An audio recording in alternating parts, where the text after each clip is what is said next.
नमस्कार, भाजपा स्ट्रीम में आप सबका स्वागत है। होली नजदीक आ रही है, होल अष्टक शुरू हो चुका है। आज हम जानेंगे होल अष्टक क्या होता है और होली का मुहूर्त क्या है।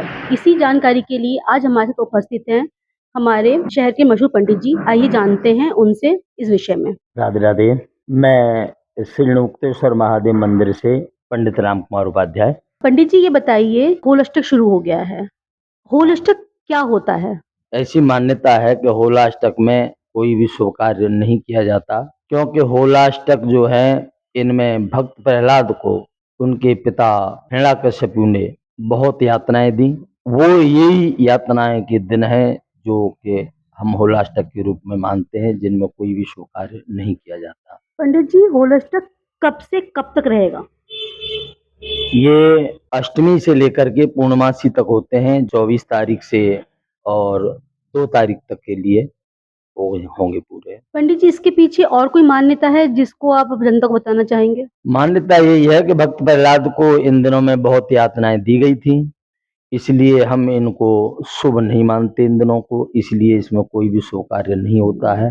जैसे माता बहनों का कहीं आना जाना या और भी कोई शुभ कार्य है, शुभ मुहूर्त है, और भी किसी भी शुभ कार्य को, भूमि पूजन है, गृह प्रवेश है, विवाह शादी आदि जितने भी मांगलिक कार्य होते हैं इसमें सब वर्जित होते हैं।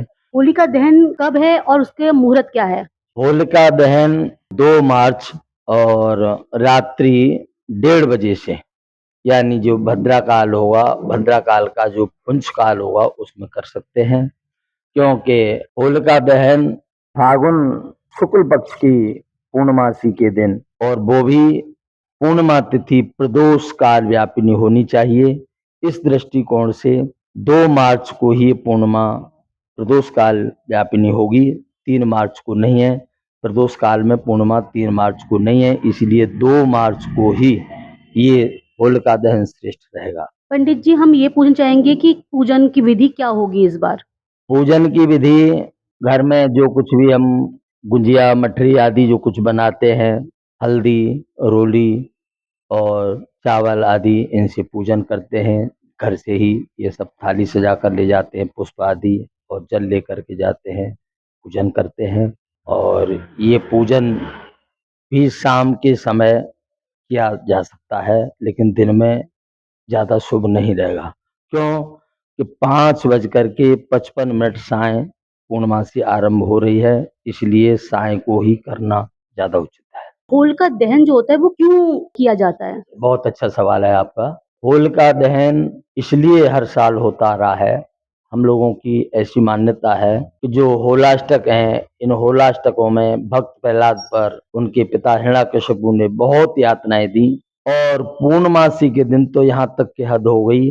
उनकी भक्त प्रहलाद की बुआ यानी उनकी बहन होलिका, उन्होंने ब्रह्मा जी से तपस्या करके एक ऐसा कवच, कहिए ऐसा प्राप्त कर लिया कि वो अग्नि में भी अपने आप को सुरक्षित रख सकती हैं, अग्नि में भी वो नहीं जलेंगी। तो इसका फायदा उठाने के लिए हिरण्याकश्यपु के मन में आया, प्रहलाद है हमारा ये भगवान विष्णु को मानता है कि जबकि मेरे अलावा कोई कोई विष्णु भगवान नहीं है, ऐसी उसकी मान्यता थी, अपने को ही भगवान मानने वाला। तो उससे प्रेरित होकर के कि मेरी बहन होलिका वो अग्नि में भी नहीं जल सकती, अब तो एक ही काम करना चाहिए कि अग्नि में होलिका को बिठा दिया जाए, उसी के पास इसको बिठा दिया जाए, का दहन हो जाएगा।